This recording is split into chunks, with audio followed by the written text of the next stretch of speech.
Hey there, what's up, everybody? It is Odin here once again. It's Sunday, which means I'm making a video. Sunday evening. Drawing, like usual. Taking a break from drawing to make the video, but you know what just dawned on me? Like, literally right before I hit play or record? I don't have to work tomorrow. It's fucking great. So, but I was gonna do this anyway. But once again, enjoying this tin cup bourbon, which is confirmed Colorado distillery, and really been my favorite. I got a couple empties over here from before that I have not dealt with yet. So, tin cup American whiskey, good stuff. Yeah, like I said, it just dawned on me. I do not have to work tomorrow. What a great feeling. Yeah, it's President's Day. I don't know why they give us that day off of all the days. Like, I know they have to give us a day between New Year's and Memorial Day. There's like no days off in between. So they go, President's Day. There you go. And so we get President's Day off. Just because there's a big gap between New Year's and Memorial Day. So they're like, oh, we got to give you a paid holiday somewhere in that gap. So, no work tomorrow. I had a great weekend. It was really fun. Got some drawing done. Met a buddy for some libations and karaoke last night. And that was a blast. Yeah, it's always a good time. It's been a bit, so that was fun. Some really good singers. Usually it's my buddy Josh and I are like, we go in there and show off because we are good singers. But occasionally we show up and there's lots of show offs. And then that is a fun little competition to see who can up the ante every time. Can't remember their names. I know Serena, the girl who's the bartender there, she was singing. She's always really good. And then I don't know what this other fellow's name was also really good. He was doing a lot of blues stuff like Stevie Ray Vaughan and shit like that, but he had the voice for it. It worked well. Similar to my buddy Josh, he also has that same kind of Josh is like a Chris Stapleton style singer. He's got that voice, but yeah, good times.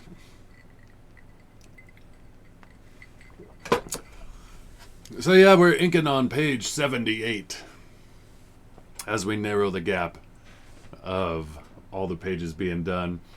I want to have everything, at least everything in shove, inked by the end of this month.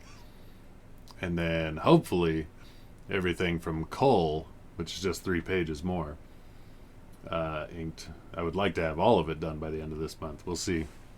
I got to get on it if I'm going to get there. But that said, I had to stop drawing as much as I wanted to because there's a lot of stuff I had to do around the house, and it's stuff that, and I feel the winds of change are blowing. I've made no secret about this on my videos, but that my daughters, their mother moved them to Missouri. And now I'm on this, I've never been to Missouri. I'm going there in March. Second week in March. I'm going to be there for a week during the girls' spring break, but I'm also going to get a taste of what Missouri's all about. What the heck's Missouri all about? We're going to find out. And, but I already pretty much know the answer. I just don't like saying it. I'm going to move somewhere that I've never been before. But I can't be away from my daughter. So the winds of change are blowing. So I said, preemptively, let's start get some things done around the house. You know, getting rid of things. Because if I move halfway across the country, I don't want all this shit, you know. And it's not shit, it's shit, you know. You settle in, you accumulate, I mean, all this furniture and stuff, I'll just get new shit. I'll have to. And then there's just so much logistically, career wise, for sure, housing wise. It's annoying because I don't want to do it. Or I don't particularly want to. I want to because of my daughters, but I feel somewhat, I don't know, forced into it. And yeah, of course I'm going to do it for their sake, for my sake, but yeah. Yeah, there was a video I made a long time ago, and I deleted it because it was just me whining and bitching. But I can't remember the title. It was something like being dragged around by the whims of women or something like that. And they're not even women I'm with anymore. So I talked about my most recent ex and how we were engaged, how that ended. And that changed all kinds of plans. And then the girl's mom moved in, and I'm like, that changes all kinds of plans. I'm like, whatever, ladies, it's your world. I just live in it, I guess.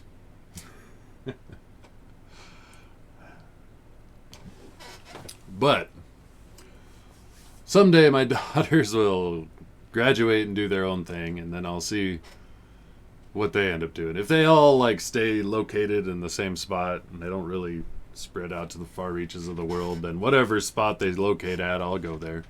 But if they all go all their separate ways, then I will also say, well, I'm not going to play favorites here. I'm just going to go where I want to go, and we'll just visit each other, I guess. It's an interesting thing to think about. My oldest is 16 now, like the moving past the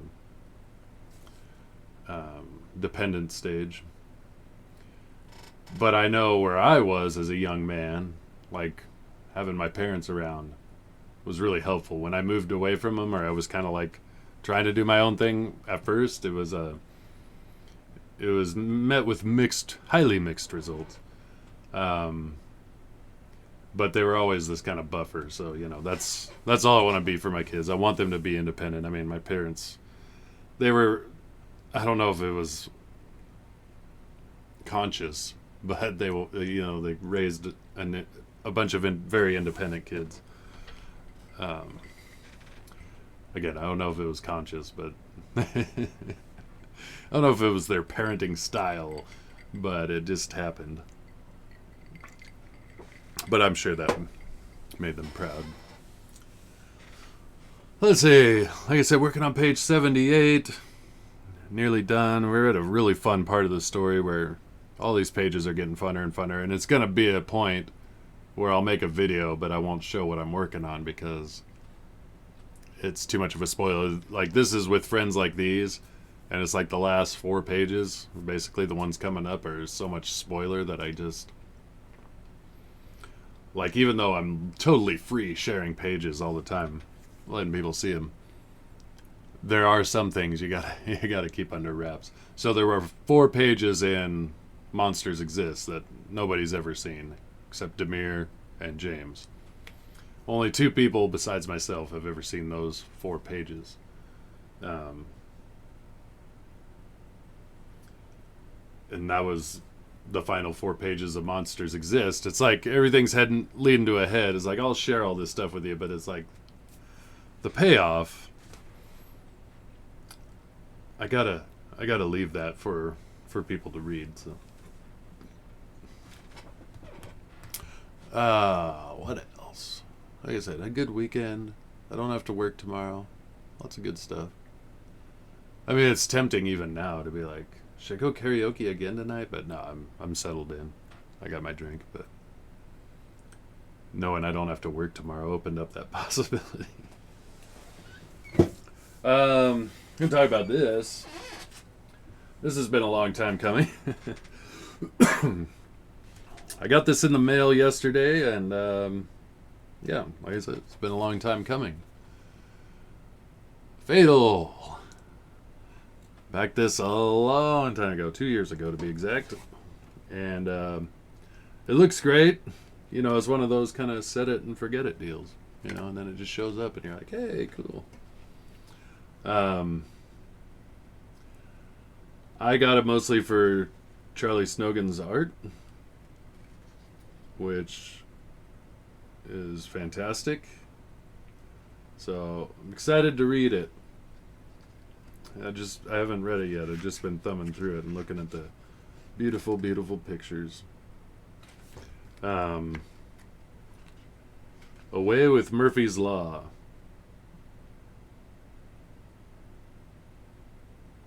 Oh, interesting. It's probably explaining why it took so long. But yeah, 2 years in the making for, I don't know how many pages of actual book there is. I'm guessing like 40. Well, it looks awesome. So I'm excited to dive in and read that. I'll put that on the reading list. Speaking of reading list, I had these by my bed. They've been what I've been reading lately, but I just I thought about narrating as I picked this up and I was reading it aloud. So we'll try one because I was reading this, The Telltale Heart. True, nervous, very, very dreadfully nervous. I had been and am. But why will you say that I am mad? The disease had sharpened my senses, not destroyed, not dulled them. Above all was the sense of hearing acute. I heard all things in heaven and in earth. I heard many things in hell. How then am I mad? Hearken and observe healthily how calmly I can tell you the story. Anyway. I can do it much better than that when I'm trying harder. But I thought about narrating some Poe stories just for fun. And then reread this one just a bit ago, and this is Walden, Henry David Thoreau. It's a very compelling book. It's not the easiest to read. It's kind of a mess. As good of a writer as he was, but more of a thinker, I guess. And it really is just like almost like a diary, just a bunch of ramblings, but it's a compelling book, and I think everyone should read it at least once in their life. Interesting perspectives on your role in life and in society, and how to navigate. And this is written in the 1800s. So how to navigate all the information and all the things. And this is like in the non-information age, but it helped me refine my perspective on. Not that I'm gonna clone anything he does, but my perspective on, well, my role in society, knowing the amount of information, the influx of information and data, and how that plays into your role in society. So it just got me thinking about those things. But I highly recommend Walden. Very interesting book. And then a new friend, I picked up his book on Amazon, B.A. Turner, Of Blood and Stone, Vigilante's Creed, Book 1. Went through the first couple chapters. It's got me interested enough, and it's got a long way to go, so I'm going to keep reading. But he's kind of been a new, internet friend, He would share my stuff out for Unconditional Shove, and I would do the same. Scratch my back, I scratch yours kind of thing. So I went, hey, I'll check out your book, Had it on Amazon. And I guess he's got book 2 coming out, and he's getting a good old Corey Barton to do the artwork, which is pretty cool. So yeah, excited for to finish this story. Just getting going. It's just entering a supernatural realm, which I'm like, okay, we'll see where you go with this. So yeah, lots of interesting things being read lately. And then movies. Yeah, watching movies. Like, literally just earlier today watched the original Friday the 13th. And still holds up in a lot of ways. It's pretty good. The jump scare with Jason in the lake is one of the coolest, most iconic horror scenes ever. But leading up to that, like his mom, Mrs. Voorhees, like it's just hard to buy. You know what I mean? She's like an old lady, and then, she got like old lady strength. But she took out a bunch of spry young teenagers. I know they were unsuspecting, but the last girl was suspecting, and she fought back, and she couldn't fight back against a fucking old lady. It was kind of, I didn't quite get it. They're like struggling. I'm like, dude, she's like 50 or something. You know, you're 18. Just kick her ass. Double down, do the deed. I know she's an old lady. You don't have to show her respect. She was a bitch. But I guess there's some supernatural element. Gave her some retard strength or something. I don't know. But the movie's good. It was really pretty well directed. Acted was decent. And then the other night I watched Train to Busan. That was really good. Korean zombie movie. Not Korea Zombie, the MMA fighter. Who I also like. But a Korean movie about zombies, about the zombie apocalypse. Very well done. Lots of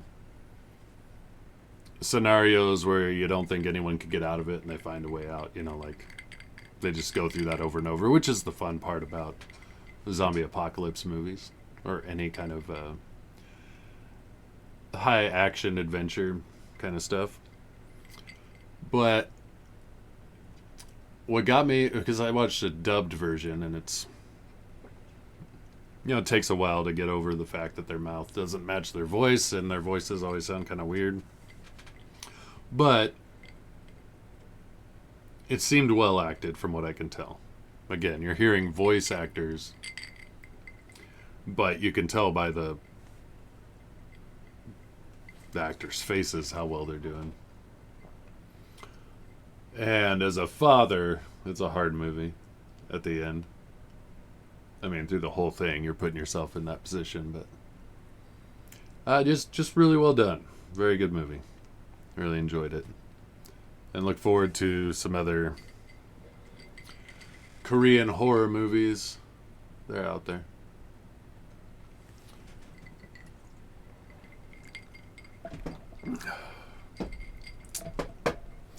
And then what else? What else we got?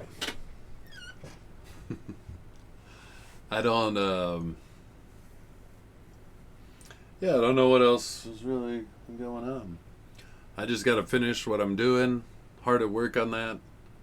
Very excited to wrap it up because we're getting closer and closer. Like I said, since I'm getting to pages that I'm not going to be sharing, that means we're really close to the end.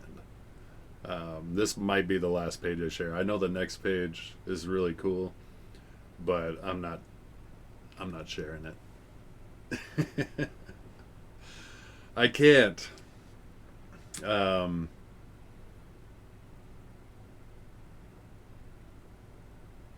James is getting me more lettered pages all the time. Those are looking great. Maybe I should do an update and show some of the lettered pages as a teaser.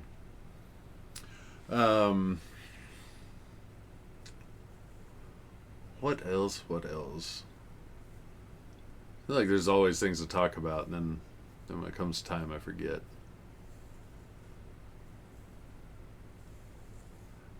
I will say, yeah, that's a big thing right now. Trying to organize stuff and pare down and get ready for a big move. One that I didn't necessarily want to do, but so in a very not fun move that I did today, as it's getting to the end of the season, I had to get rid of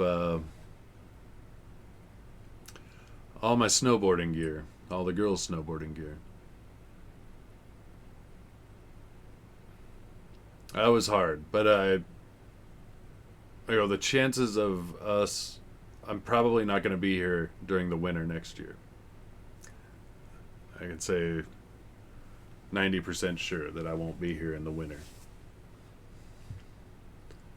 And even if I move to Colorado, I don't know that I want to lug all that equipment.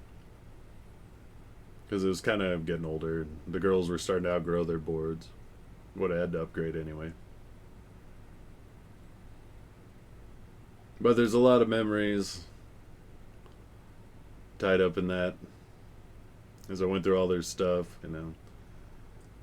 But there's so much equipment and so much money that was thrown into it. And didn't recoup nearly what I spent, which is fine. But just thinking of all those pieces of equipment, is you want to have good inner gear. Then you've got to, your breathable, flexible underwear, basically, underclothes. And you have to have snow pants and a good jacket. You have to have gloves, and oftentimes you want 2 pairs of gloves, like inner gloves, outer gloves, especially when you're getting really cold up there. I had wind face masks for the girls. Then you got helmets, goggles, boots, bindings, board, and all of that for each of everyone. I didn't have a helmet because I'm a moron and I snowboard without a helmet, but I'm the kind of moron I didn't even wear goggles usually, but I didn't go that fast. I'm not that good. So it was never really that big of an issue. But it was sad to see the stuff go, But I'm not taking it with me. There's no friggin' snowboarding in Missouri. And I'm not going to be here next winter. And I was done. I'm not going back up this year. So, yeah. That was one of those things. But now I can I can check that one off, put it in the review. But in order to sell that stuff, I had to get my truck working, which I did. And that's the other thing. I'm debating on, do I want to keep my truck or my car or both? And if I want to keep both, how do I transport them?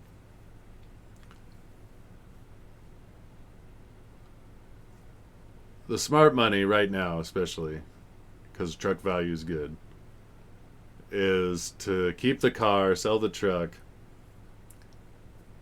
get a U-Haul, dolly the car,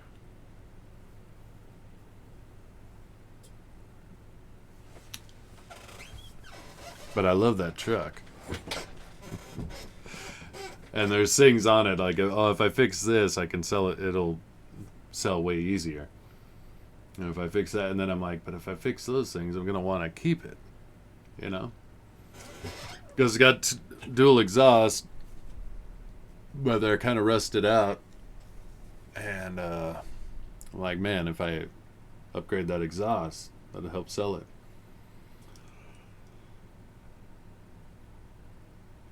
The one tire has a slow leak, so I didn't drive it for months because of gas prices. And so it sat in the garage, and then when I finally went to pull it, I finally got it running, and then I'm like, oh shit, that tire is completely flat. That slow leak. So I limped it to a gas station, filled up the tire, but But go get that tire patched. What was the other thing? There's something else that I was like, oh, if I get this done. What was the other thing? Oh, it needs a new battery. I mean, it doesn't need one, but after sitting for a while and trying to cold start it, that's why it wouldn't start, was the battery was having a hard time crank, and so, or getting enough juice to crank.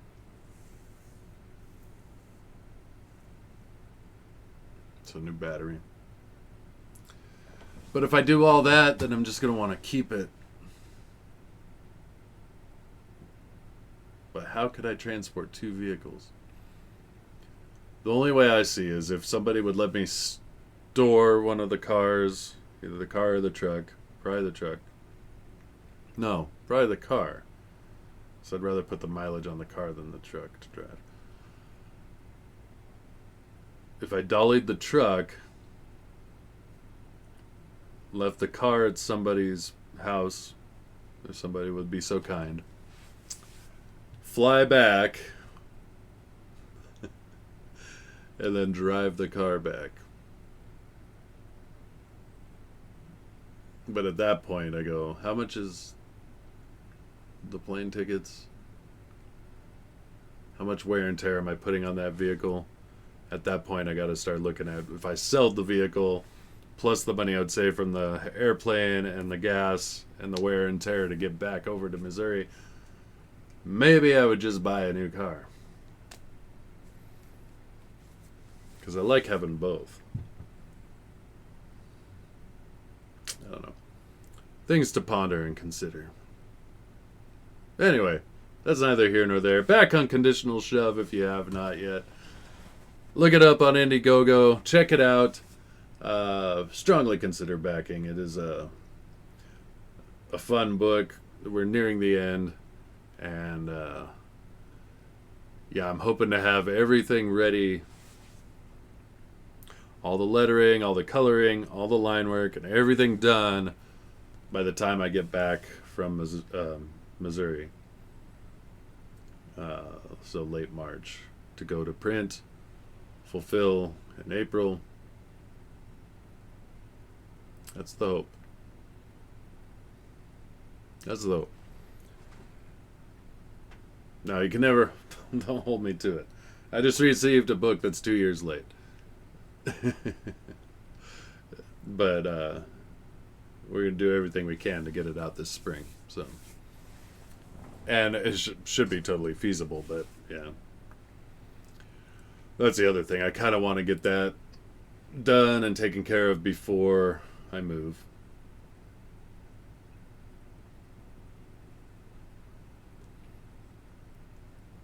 And there's all things to consider with career, where to live, all that stuff.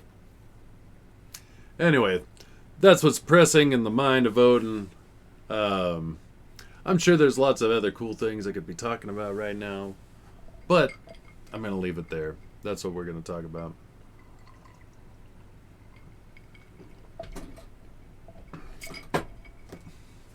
Once again, as always, thank you to everybody who watched the video, everybody who has backed Unconditional Shove, anybody who shared it, anybody who's helped promote it, but especially those who backed it.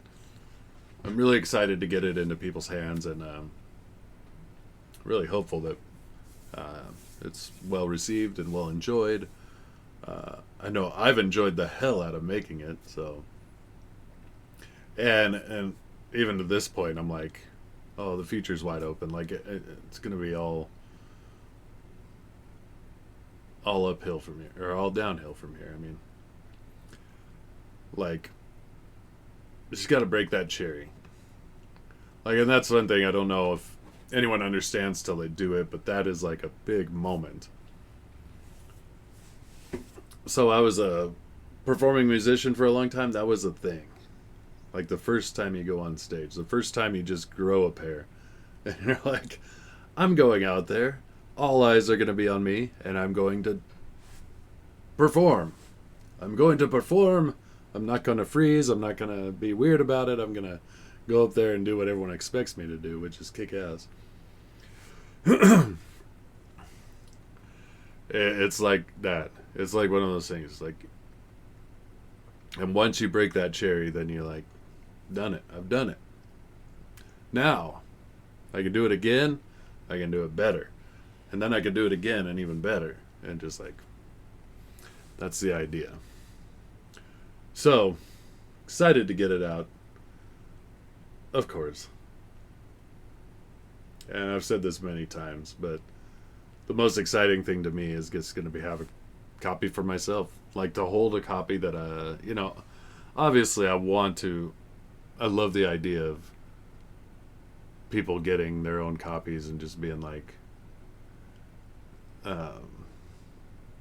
we love this. That's great. But what I really want is to hold my own and just kind of revel in it, just enjoy it. So, anyway, that's about all I got this week. Until next time, I always hope you're doing pure awesome, whoever you are, wherever you are, that you're doing pure awesome. With all the obstacles that life throws at you, that you're facing them with power, with dignity, with honor, with integrity, with kindness, with generosity, with gratitude. And, just be pure awesome. Excellent in spirit. I often use that term, excellent in spirit. It's because in my Bible, in the story of Daniel, if you don't know the story, he was thrown into a den of lions. And then God miraculously saved him. He put zip ties around the lions' mouths and they couldn't do it. But I wanted to see, like, these stories tell us how to act in the world. And I wanted to see what was it about Daniel that God would intervene. He would intervene on his behalf. Why was this Daniel guy so special? And as I was reading it, so what had happened was his people, the Israelites, they were invaded by the Medes and the Persians. And which king was it? It's been a while since I read that story. It wasn't Nebuchadnezzar, who was earlier in the book of Daniel, when he talked about Shadrach, Meshach, and off to bed we go.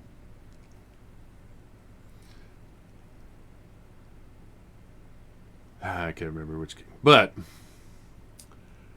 he was very fond of Daniel. He thought Daniel kicked ass. He was like...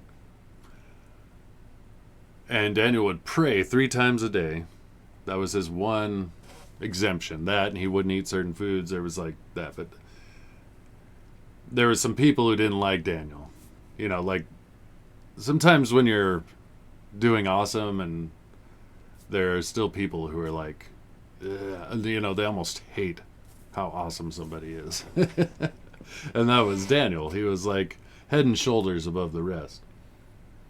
And there's the people who just hated that. And they're like, how can we... And they knew the king loved the guy. And they're like, how can we destroy this kid? And they said, well, he prays 3 times a day. So let's get the king to sign something that says he can't pray. And that's basically what happened. The king, with his royal insignia, signed a decree that said you can't pray to any other gods or people except to me. Not knowing that Daniel was a man of integrity, that he was like, whatever, I'm doing it anyway. Goes to pray, gets thrown in the lion's den. But there's a phrase when there's a few adjectives describing Daniel and what kind of person he was and how he was perceived.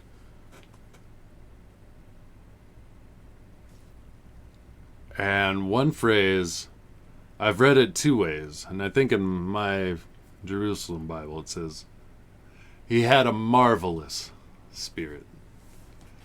And then other versions I've read, he had an excellent spirit. Whatever the case was, those things are like, it's basically universally recognizable. Whether people love it or hate it, it's recognized universally. So when people have that marvelous spirit, the haters, oh, they hate it even more. They're like, ugh, he's so marvelous. I hate him.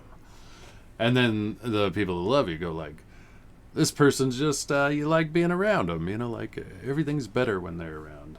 They work hard. They play hard. They encourage. They're a bright star amongst a sea of darkness.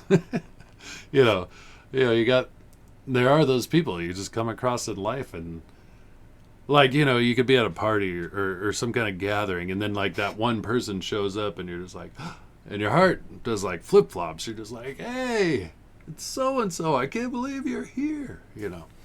Is one of those excellent spirit, marvelous spirit people. So I always say, if you don't have that, get it. Develop it. Whatever you got to do. Become a person, and it's all subjective for sure, but whatever you can do to manifest a marvelous spirit like Daniel had. But I'll tell you, it starts with integrity. That was the foundation of everything about Daniel, was that he was a rock. He was an oak, as Doc Holliday would say. But he had that marvelous spirit, and basically recognized that when he came around, everybody went, Daniel. Or they went, Daniel, that guy's, everybody loves him. I hate him. So anyway, all of that to say, develop a marvelous spirit so you face the obstacles in life. You can get out of them if you have a marvelous spirit. And who knows, maybe God would fully intervene on behalf of you just because you carry that marvelous spirit. And the world's a better place with you in it. That's where you want to be. So strive for that, everybody. And I will as well. And until next time, take care, be pure awesome, have an excellent, marvelous spirit. And this is Odin. We'll see you.